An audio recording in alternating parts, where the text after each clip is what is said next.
Sometimes it's great to have too many options, and sometimes it can be really overwhelming.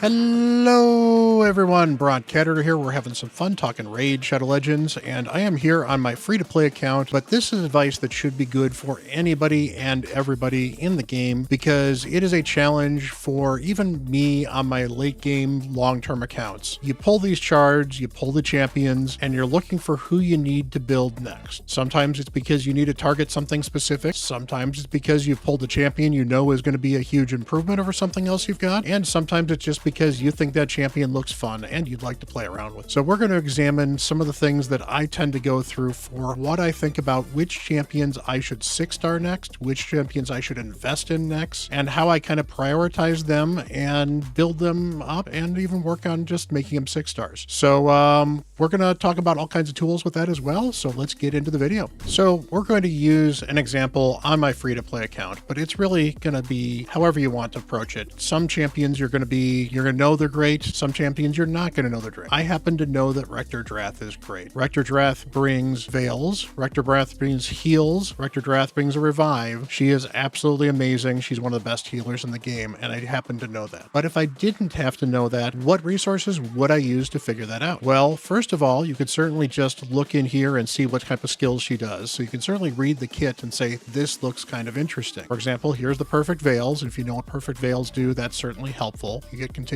heals here as well. So you read the kit here. You can see the single target revive here. You can certainly see how many books you might have to invest into this champion as well. And that may play a role into whether or not you invest in them early or if maybe you wait a little bit as well. Rector Drath doesn't need too many books to be good. It would be nice to get the cooldown down on this. It'd be nice to get the cooldown on this. But we're still talking a total of 6 books. Unfortunately, she does have 5 books that can go into her A1, but hopefully not all of them do, because that's probably the least important skill that she has. Unless you need the decrease attack, at which point in time that becomes critically important for her, and you might book her for that. You even can look at this passive right here. It does unlock at Ascension level 3, but just about every champion has something that changes about them at Ascension level 3. So for the most part, you just kind of assume that you're going to get that because you're going to be ascending champions if you're going to be using them anyway. So looking at this, I can see that Rector Drath does a couple of things very well, and I happen to know I need Veil on this account. And that's kind of where the first thing that kind of can be easy to identify. Sometimes you just know I'm missing this on the account. Early on, you might know that you're missing decrease attack, either an AoE or even a single target version. Or you might know you're missing decreased defense. Or you might know you're missing some AoE damage. Or you might know you're missing a reviver, or know you're missing a healer. There's all kinds of things where if you feel out for your account, you'll get an idea of the things that you are missing. Sometimes you're missing speed, and you could use some speed champs. Sometimes you're just missing an aura that would be very helpful on a champion that can still do what some other champion does. As you expand your roster a little bit more, you're going to start looking for very specific circumstances. For example, I built Vergis here on this account because I specifically wanted him for Scarab, and I thought he might be good in Clan Boss. Now my plans have changed, but he's still a good for the Scarab, and so I knew that he was good in 2 or 3 different areas, so I figured it was worth maxing. Whereas later in the game, I may decide to max a champion because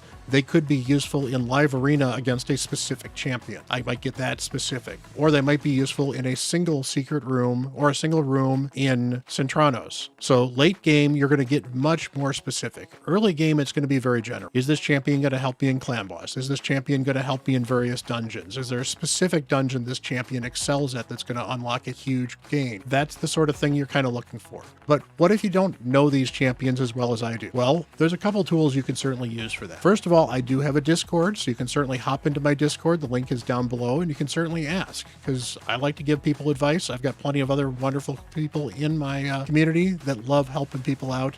It is a great resource for learning the game. You certainly have places like Reddit where you can certainly ask. You certainly have the official Raid Discord as well. Some people get intimidated by some of those because they are larger communities, so a smaller community like mine could be very helpful. Your own clan can certainly be helpful. Many people don't always have this enabled, but you've got 2 different chats. You've got global and you've got clan chat. And clan chat is a great way to ask questions and talk to your other clan members. Now, you're not always going to get an immediate response, and not everyone sees all those responses all the time, because not everyone is checked. But if you have an active clan like I do, and I think it's a wonderful thing to have an active clan that's active in clan chat, it's a great place to ask for help as well. One of the other places that's really, really good is hellhades.com. There's also a Yumi Love. They are both wonderful, wonderful websites. I tend to use HH Gaming and hellhades.com a lot, but Yumi Love is another good place to get some of these things. They have ratings for the various champions in various areas, and just like the ratings that you're going to read in game, they're not always 100% accurate. They try to keep them updated. Things change, and honestly, the problem with rating champions at some level is Rektordrath is really, really good. You'll see she's a 4-star champion if we go all the way up here, so her overall rating's 4-star. She's very, very good in a lot of these areas here, but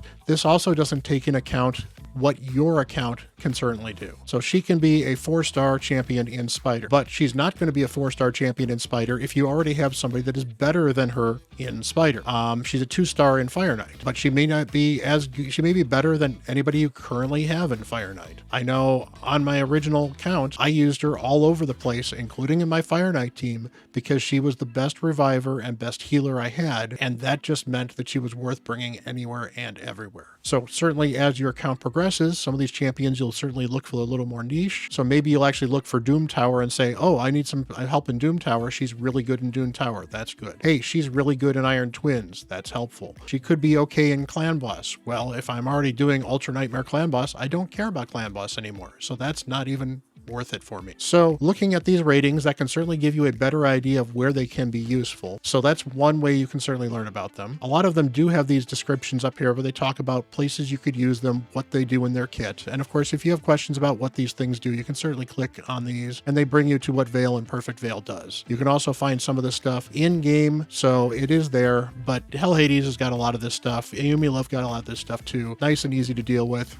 And you can read some of these kits, you can see how much damage they do, and that's one of the other problems that you'll see with some of these champions. Damage dealing champions are often problematic to figure out how good they are because you can't see their multipliers in game. So if a kit looks like they don't do a lot of things or they're built to do damage, this is a good website to check to see how much damage do they actually do. Now, Rektordrath does average damage, but you know, you're not building her for damage, so it might be able to be average if you're building her for damage. It is not going to be average damage unless you're actually building her to nuke, which is really kind of a strange build for a Rektordrath because she's a support champion. So let's take a look at, once you've kind of figured out where these champions are, where you focus on them and how you kind of focus on leveling them up. So there's a couple different levels of where you're going to do to level up these champions. There are champions that you know are going to change your account, and those are the ones you're absolutely going to want to level to 6 stars. They certainly help when you can find them. They're going to be your 4-star champions that you find on Hell Hades, for example. They are going to be champions that do the things that you know you need to do, be it the healing, be it the damage, that you can identify to bring them up to 6 stars. And in fact, the difference between a 5-star and a 6-star can be very, very huge, just in the amount of HP and attack and defense they have. Sometimes they get additional speed, but those are really kind of the 3 places they make a huge difference. That does mean, however, that some of your support champions, some of your debuffers can sometimes stay at 50 and be effective if you're struggling for resources or you're trying to get the most out of your account. On the other hand, damage dealers really gain an awful lot. Alice, for example, gains almost, another 25 or 30% attack. So she is, I think she's just over 1,000 attack if she's level 5 or level 50 in 5-star, whereas in 6-star, she's got this 1,400 attack. That is huge because then you're putting things like an attack chest on her that's got attack percentage on it. You're maybe putting attack percentage substats on her as well, so you want that to stack up as well. And when you're looking for damage, every single piece of stat helps. Whereas for a support champion, if all I'm looking to do is land a debuff and get them to be fast enough, well, maybe I can sacrifice a little bit of survivability or a little bit of damage to just get them to that fast enough and able to land a debuff. So perhaps example, a Morrigan, for example, well, she doesn't gain any much additional speed at 6-star. Now, I can certainly gain the banner at 6-star, but there's no rush to get her to 6-star on this account quite yet because she simply needs to be fast and be able to use her skills. And what a 6-star is going to do for me is unlock a banner which will let me get more stats that are important, but it's not so critical that if I don't 6-star her, she doesn't do her function and doesn't do it fairly well. And that's kind of where you're building faction war champions, for example. Oftentimes you can find champions you can use as 5 stars. Some supports are great for 5 stars. On the other hand, if you're building a reviver, well, if you want your reviver to stay alive and actually revive other people, it may be worth moving them to 6 stars, because if you're at 5 stars, they're going to be missing a lot of their defense and a lot of their HP. So one of the basics of this genre, and most of you that are playing the game probably know this by now, hopefully you do at least, is that the way this game works is you take champions and you feed them into other champions to level them up. You can also use chickens. For example, I've got a single 5-star chicken on this account at the moment. I've used up all my other chickens in champ training so far. So you have to build other champions for chickens. So these rares I've got right here, these are all 3-star champions that are rares that I've actually leveled up to 4 stars, so I can feed them into somebody that is a 4-star 40 to make a 5-star champion that will then be fed as a 5-star chicken to my next 6-star. So I will eventually be upgrading this. I'm not going to do it right now because I have other things I need to do, and I may shift a little bit where I'm doing with this, but that's how you make a 5-star chicken. And then you're going to do that again with some of your, don't have enough 3 stars? Well, what you do is you'll take a couple of 2-star champions, level them up to 3 stars, and you can continue to take those champions and level them up and level them up and level them up. So you take basically this large food period of smaller champions and feed them into larger. It does help if they start off at a higher level, but of course champions that start off at a higher level, which are your epics and your legendaries, you generally don't want to be using for food, at least early. And your legendaries you really never want to use as food, because legendaries could be buffed later on, and legendaries are just so valuable, and there's so many other things you can do with duplicate legendaries or extra legendaries that it is worth holding on to them just in case. As far as epics are concerned, depending on how late your account is, you may start feeding a few epics here or there. There are some epics that are absolutely truly terrible. For the most part, the epics are generally kind of usable to very, very good in some cases, and there's some content where you actually need epics no matter what. So I like using rares. I certainly like using uncommons and commons. They're very, very easy to feed into each other, and then you can basically fuel some of these pyramid from mystery shard. How do you level these things up? Well, you can do anything as simple from the upgrade level here. So if we grab this champion, I could take them, flip this around, and throw brews in them, and I could simply throw 24 brews in this champion and be done with it. On the lower level, it's a little easier. So this 1-star champion only takes 2 brews, or better yet, 1 brew and 3 1-star champions, and I've got another 1-star level 10. I can then make him a 2-star level 1 and go from there. On my main account and on later accounts where I'm no longer struggling for mystery shards, that is absolutely what I will do with my 1-stars every time. I don't bother leveling these folks up. Early game, you may end up running them through campaign a couple times. Running them through 3 times gets you a 1-star up to level 10 for 12-3 brutal, at least if you have the if you have the bonus XP going. So if you get this XP boost going, and you get a bunch of this stuff. So just make sure if you're leveling champions in campaign, you're absolutely using this XP boost. And if not, you can certainly store them here in your inbox. They'll sit around. Some of them will sit around for 90 days. Some of them will only be around for a few days. And if they're only around for a few days, you either want to use them quickly or, they're going to expire. So it is free to run a 1-star to level 10. It is generally 10 runs to run a 2-star from level 1 to level 20. I believe it's 24 runs to get a 3-star from level 1 to level 30. So it certainly becomes harder and harder to run them through campaign at the higher levels. But at the same time, they also take more brews, and you get mystery shards, and you get silver, and you get other additional gear as well. So there's a lot of additional rewards for running them through campaign early on. Late game accounts are certainly going to be building chickens in other areas of the game. I often on my late game account run chickens in Sand Devil, for example. I've now been running them in Spider a little more often because I'm not farming a lot of Spider. So there's other ways you can level up your chickens, level up champions so that you can level up other ones.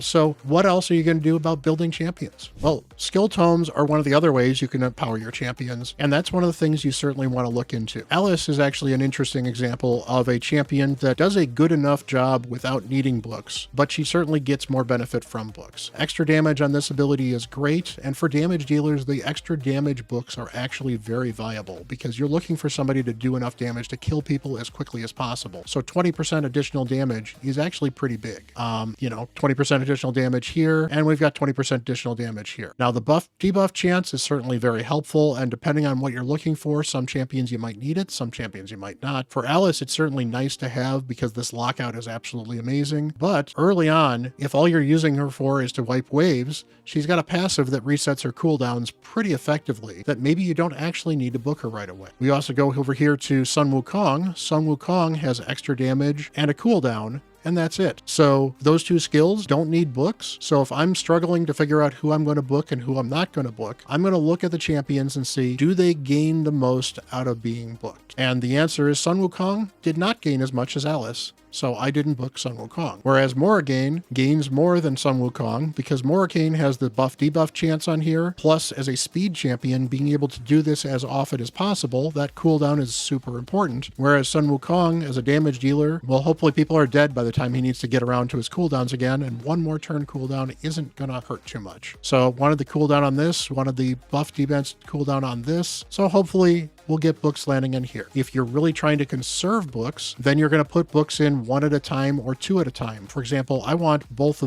this to be finished and I want this to be finished. So if I suddenly had 3 legendary books drop into my account, I might only use 3 of them at a time rather than use as many as possible. There's a slider that shows up on this, much like with the brews, that allows me to slide and select how many books I'm going to select. They're random where they get assigned, but you want to try to use as few as possible, at least early on, when you actually care about where your books go and how getting your books is problematic. For my main, I don't really care too much about rare books anymore, and even epic books, I've got hundreds at this point in time. So if I'm going to book an epic, I might just book them all up. If I'm ever in the free to play, I'm going to book 1 at a time, 2 at a time, or as few as possible at a time to try to make sure that I don't use more books than I need to. One of the things I think is ultra important when you're building champions is to use Minotaur. And one of the best ways to use Minotaur, especially if you're not going to be buying the Masteries, which to be fair, it costs a lot of gems, but can be very viable early on. And some people just don't like running Minotaur because they don't have the time, and so they buy them with gems anyway. If you're going to run Minotaur rather than buying the gems, you're going to save yourself 250-ish gems, maybe 300, maybe 200. It can vary a little bit because there's some RNG involved, but you want to be leveling up champions when you run them in Minotaur as well. You get extra silver out of it, you get extra levels out of it as well, so it is a great way to make the most out of your energy and your gems to run champions through Minotaur that are not fully leveled and slowly but surely level them up while in addition getting the masteries you need on them. So finally, how do I know if I need a champion or if they're going to be helped? Well, we talked about looking them up on Hell Hades. We've talked about knowing what you're kind of looking for, but ultimately, start looking at your pain points on your account. Are you struggling in Fire Knight? Well, then maybe you're actually looking for a champion that's good in Fire. And maybe if you know why you're struggling, like for example, you can't get through the waves, well, maybe you need better wave clear to get to the boss. Maybe you're struggling at the boss because you can't keep the shield down. Well, then maybe you either need to get your champions a little bit faster or find somebody that can help keep the turn meter down on the Fire Knight. Struggling with Dragon? Maybe you need a way to cleanse poisons against the dragon himself, or maybe you need a way to bring him tack down so that he doesn't nuke you when he gets a chance to do some damage. Maybe you need a way to prevent him from putting the attack up if you're doing about the hard dragon. In Spider, maybe you need to start moving from nuking all the little spiderlings to a burn strategy or some other max HP strategy that's going to focus on bringing the big spider down and preventing the littlelings from attacking you and or using the little ones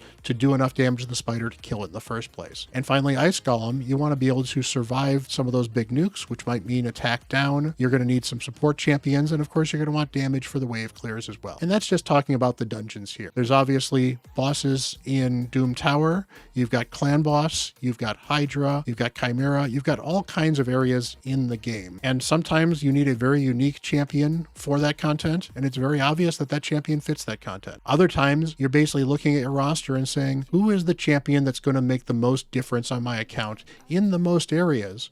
Because you're looking to progress your account as much as possible. Early on, that's the mode that I'm in on my free-to-play. Late game, I am very much looking to, if I pull a champion, do I think they will help my account and or be better than anybody I'm currently using? And in some cases, I may still build them if I'm not sure, because as a late game account, I've got most of areas covered, so sometimes building an extra champion is literally a luxury to allow me to expand my roster so that I have less limitations in some of the limited content like a Centranos. So that's all the stuff that goes through my head and some of the ways that you can improve picking champions and figuring out who you are going to max out when you pull your next set of champions. Hopefully you've pulled amazing champions and you kind of have to figure out which ones are the best ones. It is certainly worth figuring out and finding which are the champions that are going to change your account the most. And keep in mind, just because a champion is rated poorly or people don't like that champion doesn't mean the champion is going to be bad for your account. It just means that the champion is probably not going to be great for your account long term and will eventually get replaced. But if they help help you make progress, there's definitely an argument to build champions that are not great but will help your account, because sometimes any progression just makes the overall account better. Getting from Fire Knight 19 to Fire Knight 20 is a huge hurdle, and if you have to build one champion that you don't plan on using long term but gets you from 19 to 20, that's going to be huge. Getting to the hard dungeons can be very helpful, so building champions that help you with the hard dungeons, again, really good. And also keep in mind, finally, that there are so many different ways you can use a lot of these champions in some of the secret content, such as the secret rooms, such as Centranos, and obviously bolstering out your Faction Wars content, even post-finishing for Lydia. You know, it's nice to make your Faction Wars fast, easy to farm, and, you know, if your Faction Wars teams are taking less than a minute,